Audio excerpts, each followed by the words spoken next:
Los reflectores de los medios siguen centrados en los temas de la violencia criminal, pero la atención del público se centró en las últimas 24 horas en la aceptación de su homosexualidad por Ricky Martin. Todo este tiempo lleva en el primero o en los primeros lugares de lo más leído en los portales de los principales medios. El mensaje apareció en el sitio de internet del cantante y antes en un envío de Twitter que solo consumió en inglés 89 de los 140 caracteres a su disposición, pero que fue seguido por miles de palabras impresas y dichas en todos los medios. Acéptenlo o no públicamente en nuestras buenas conciencias, este es el tema que encabeza las conversaciones y las discusiones de la gente, es decir, es el tema central de la agenda pública en México y en otros países. ¿Por qué es así? Bueno, pues vamos a discutirlo con usted. En el DF solo compite con esta noticia de Ricky Martin el arraigo judicial impuesto a los padres y a las nanas de Paulette. La niña, cuya misteriosa desaparición de un lujoso y bien custodiado conjunto de Interlomas, sigue en el centro de la atención de los medios y de buena parte del público. Y cuidado, las más recientes ejecuciones de familias, jóvenes y hasta algún bebé en Ciudad Juárez y en Durango, e incluso la identificación de uno de los matones del personal ligado al consulado norteamericano en Juárez, tienden a perderse en la rutina de una especie de sonsonete mediático que le ha restado valor noticioso a la violencia cotidiana. Son noticias que cada vez parece que conmueven menos e insensibilizan más. Vamos a discutir también por qué. En cambio, en este mismo tema de los efectos de los medios, el efecto del conocimiento de los actos terroristas del metro de Moscú generó ya el efecto de miedo en las actitudes de la población rusa, según coinciden los principales diarios de la globalidad, y ya se anuncia el efecto en el comportamiento del hombre fuerte, Vladimir Putin, de endurecer su control sobre el régimen y el país. De todo esto hablaremos hoy en esta nueva emisión de la Agenda Pública, el programa de Foro TV para discutir con usted sobre los medios y los procesos de comunicación.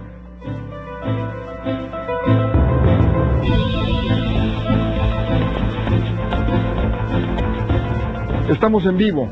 En la pantalla están las direcciones de Twitter y del Facebook para que aporte sus ideas a este espacio de discusión de los medios y los procesos de comunicación. Recuerde, los medios proponen los temas a discusión, pero ustedes disponen de qué debatir.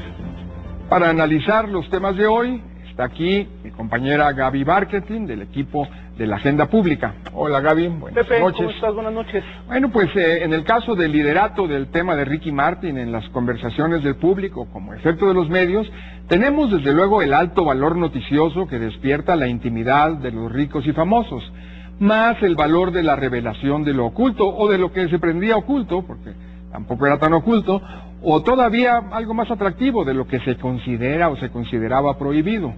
Y luego viene la polarización, la división entre una parte del público que expresa franca repulsión ante el hecho y el personaje, aunque no se pierde en detalle de la información, y la otra parte del público que recibe la noticia como una expresión civilizatoria, liberadora, en los términos, por cierto, muy eficazmente formulados por el propio Ricky Martin, desde la perspectiva de la comunicación, con una buena combinación de apelaciones racionales y emotivas, con el eje del valor de la verdad, que siempre es muy atractivo para el público.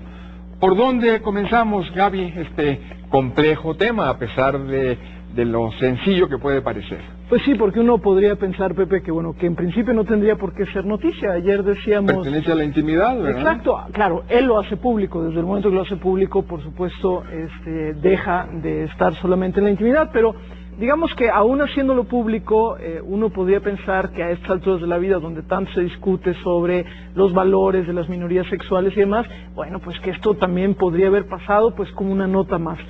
Yo diría varias cosas, Pepe. Primero, el momento en el que lo hace público, y uno podría preguntarse por qué, ¿no? Es decir, ¿por qué hace público? Él tiene una respuesta a propósito de sus hijos, pero no sé si tú tengas otras. Lo que pasa es que no termina, bueno, a propósito de los hijos, podría ser en cualquier momento. La pregunta siempre va a ser ¿por qué ahorita? Se empieza a especular, por supuesto, de muchísimas cosas, desde alguien o algo que se iba a filtrar, lo que fuera, pero el chiste es que de pronto se hace público. y luego se hace pública de una manera muy interesante, muy moderna, por decirlo de alguna forma. Esta idea de tuitearlo muy brevemente, que en realidad te remite a un comunicado que tiene en su sitio web, un comunicado muy bien escrito, muy afectivo, pero a la vez racional, como muy pensado, muy proyectado. Y luego creo que además es interesante lo que ha sucedido en estos días. Ahorita vamos a la reacción del público, pero digamos, las que podrían estar afectadas, las que han sido sus parejas, pues salen a decir, bueno, pues está bien y qué bueno, es decir, hasta por ese lado cubierto. Parece una estrategia bastante bien planteada. Me parece muy interesante lo que dices, yo no lo había escuchado, de la posibilidad de que se haya anticipado algún ataque, filtración, extorsión, chantaje, porque entonces, bueno, pues me parece todavía más interesante desde el punto de vista de la comunicación, porque está aplicando este concepto de la inoculación, ¿no? Es decir, de anticiparte a decir algo que te puede dañar, sobre todo si esto se filtra por otro lado con el giro, con el interés de otros, y él lo dijo finalmente en un marco pues bastante adecuado para él, ¿no? Es decir, con su propio giro, en sus propios tiempos, porque a lo mejor otros tiempos hubieran sido también más gravosos para él. Sí, ¿no? porque hubiera sido más de reacción, si esto es cierto, ¿no? Porque tampoco lo sabemos y quién sabe si lo sepamos algún día. Pero hubiera sido más de reacción. Lo interesante, Pepe, es que uno revisa como ya señalabas hace rato, los principales portales de noticias, bueno, se sigue manteniendo en primera línea de interés, y la reacción ha estado muy dividida. Junto con las reacciones. Junto con las reacciones. Muy divididas las reacciones, mucha homofobia, hay que decirlo abiertamente, muchísima homofobia. ¿Dónde está la homofobia especialmente? Yo no la he captado yo en los medios convencionales, seguramente está en las redes sociales. En las redes sociales, sí, sin duda en las redes sociales. No, los medios convencionales, los programas de... Son políticamente correctos, exacto, digamos, ¿no? Hoy en día no es políticamente correcto estar en contra de la homosexualidad, entonces yo no he escuchado a nadie que se exprese públicamente, pero en las redes sociales, en los foros donde se comentan las notas, en los principales portales, pensemos en el caso de México, los principales medios, pero incluso un medio como El País en España, en los portales, la homofobia está abiertamente reaccionan desatada, lectores a la noticia, sí, digamos. Reaccionan lectores a la noticia, lo descalifican, lo echan por tierra, incluso en el caso de México cosas muy graves, como decir que por eso, claro, se hizo de unos hijos y lo que eso significa, haciéndose eco casi de aquellas muy poco afortunadas declaraciones del asambleísta local del PRI cuando hablaba de los niños y de los homosexuales. Yo creo que valdría la pena revisar eso. Hay un linchamiento de una parte muy importante de los lectores desde esta parte muy homofóbica, Pepe. Es decir, se empieza a manejar otra vez el tema del pánico moral sobre las orientaciones sexuales, en este caso sobre el homosexualismo. Pero ¿por qué el interés tan alto finalmente? ¿Por qué está entre los espacios de las notas más leídas en todos los medios más importantes? Lo mismo en el muy concurrido Universal, porque es muy popular, que en este más elitista, que es Reforma, que es de paga, pero que también ahí está en primer lugar. O el País, señalaba, en el que está en primerísimo lugar desde hace 2 días. Bueno, sin duda el personaje es importante, pero yo creo que tiene que ver también con nuestra cultura mediática, Pepe. Esto se junta, es un personaje atractivo, es un personaje que ha sido, digamos, polémico en muchos sentidos. Es un personaje público, sin duda. Y desde hace tiempo, desde que decide, por ejemplo, tener a sus hijos con un vientre alquilado, suena muy feo en español, pero así es, el surrogate. Surrogate, ¿no? sí. Y bueno, también lo que eso implicó, su distancia de repente de los escenarios porque estaba meditando y estaba en un trabajo interno. Es un personaje público, es un personaje atractivo y es un personaje tiene que también yo creo... acciones de filantropía, ¿verdad? Que también lo hacen público. Y atrae tanto a hombres como a mujeres, eso hay que decirlo. Son de estos personajes que son atractivos tanto para uno como para el otro. La reacción muy visceral, sobre todo de los hombres, ahora en estos comentarios muy homofóbicos, te demuestran un poco el que se siente tocado por algo que en el fondo es atractivo. Me refiero a él, personaje es un personaje muy atractivo, y ahí lo lees también en los comentarios, ¿no? Alguna vez, cuando recién dejaba A Menudo y era un adolescente, pues sí, que empezaba a hacer pues atractivo, como tú dices, para no solo en los escenarios, también iba a los escenarios políticos. Me acuerdo que con W. Bush claro, se dio de caderazos en algún acto importante. Sí, de caderazos, es una buena expresión. Sí, porque parece que en eso de la vida loca hay que darse de caderazos, ¿no? Claro, en todos los sentidos. Ahora en los mediáticos también y en las redes sociales. Él tiene casi 1 millón de seguidores en Twitter, entonces el hecho de que dé a conocer su nota, escríbela además en inglés y en español, y esto de inmediato salga, bueno, pues se convirtió tal vez en la víctima a linchar en Semana Santa, o en aquella que hay que recuperar, no lo sé, un buen personaje para Semana Santa. Pero te decía así que, por un lado, se había erigido desde muy joven, aunque no había mayores indicios de su orientación sexual, en un ícono gay, así se le ponía en las revistas, en todo. En los pósters. En los pósters, ¿no? Pero, sin embargo, él pudo seguir por una línea pues que no parecía que fuera a ser una inclinación pública, ¿no? Finalmente, esto parece ser también uno de los elementos que hacen atractiva la noticia, ¿no? Aparte de meternos en la intimidad de los ricos, de los famosos, meternos también a estos temas prohibidos, digamos, a estos temas morbosos, ¿no? Que atraen lectores, reacciones también, navegantes de las redes. Tal vez yo me quedo, Pepe, sí, con algo de sorpresa. Yo no pensé que la reacción la reacción homofóbica iba a ser tan fuerte. A mí pensé me sorprende. Estábamos ya un poquito más allá de eso, y pues parece que no.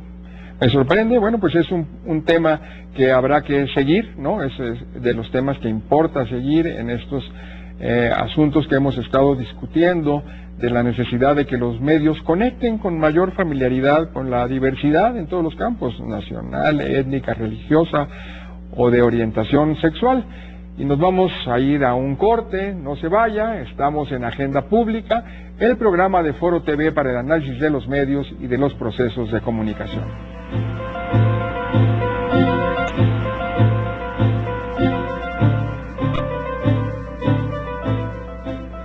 Bienvenido, Mario Campos. Ya está completo otra vez el equipo de la Agenda Pública y volvemos con el tema del manejo mediático del caso de la niña Paulette, que ha captado la atención del público. Por cierto, no en el seguimiento de las noticias, porque no las hay, sino en la falta de noticias con que los medios han mantenido esa atención en los primeros planos desde hace 10 días. Y aquí estamos, ante el valor noticioso del suspenso, que abre la imaginación a todo tipo de hipótesis por las que el público va expresando su predilección, con el atractivo adicional de esperar pues una confirmación a la hipótesis propia, ahora que se ha impuesto el arraigo judicial a los padres. Pero ojo, pierden atención del público las más recientes ejecuciones de familias, jóvenes, bebés, en la rutina de esta especie de sonsonete mediático que le resta valor noticioso a la violencia cotidiana. ¿Qué está pasando para que estos hechos cada vez conmuevan menos e insensibilicen más? Nos acercamos al testimonio del periodista africano que aquí discutimos hace unos días sobre la indiferencia ante las masacres semanales de Nigeria. Es una forma de disonancia cognitiva, podemos hablar de estos conceptos, entre otros. ¿Por dónde quieren empezar? Bueno, yo por saludarlos. Buenas noches. Siempre se agradece, sí. Sin duda estos temas que señalas interesantes. Empezaríamos si quieres por el caso Paulette y el tratamiento que ha recibido en los medios. Lo primero que me llama la atención es cómo se convierten en temas de especulación, y en donde un asunto que tiene que ver con los temas de seguridad estrictamente empieza a convertirse en las hipótesis, en donde cada quien tiene que hacer un juego conspirativas bárbaras, y en donde la credibilidad de los actores vuelve a quedar en juego. Pues si el lenguaje corporal es el creíble, que si la expresión o la forma en la que están expresando las autoridades es la correcta. Compungidos los padres. Esa es una parte del fenómeno. La otra es que ponen a los medios en la silla del reproche y de la vigilancia de los ciudadanos por decir, a ver, ¿por qué en este caso sí y en otros no? Sí. Y empieza este debate sobre si la situación económica de la familia es una variable, si las relaciones de los padres con algunos periodistas es una explicación de por qué tanta atención al tema. Es decir, se convierte sin duda en un objeto de discusión mediática también. Ahora, también creo, no sé qué opinan al respecto, pero en este caso tenemos una niñita que tiene nombre, que tiene apellido, que sabemos un poquito Es un cómo... uso de los niños. Exacto, Para una telenovela noticiosa, ¿no? Además, muy grave, incluso habría algunos que dirían esto, ¿qué tanto se puede? No se vale, sí se vale, pero bueno, porque también estamos mostrando... los derechos de los niños. Claro, se está buscando a la niña, por lo tanto hay que verla, pero ahí hay un territorio, digamos, que no queda del todo claro, pero la tenemos identificada, hay una especie de empatía con una niñita, güerita, que tiene un problema además de salud, un problema motriz, etcétera.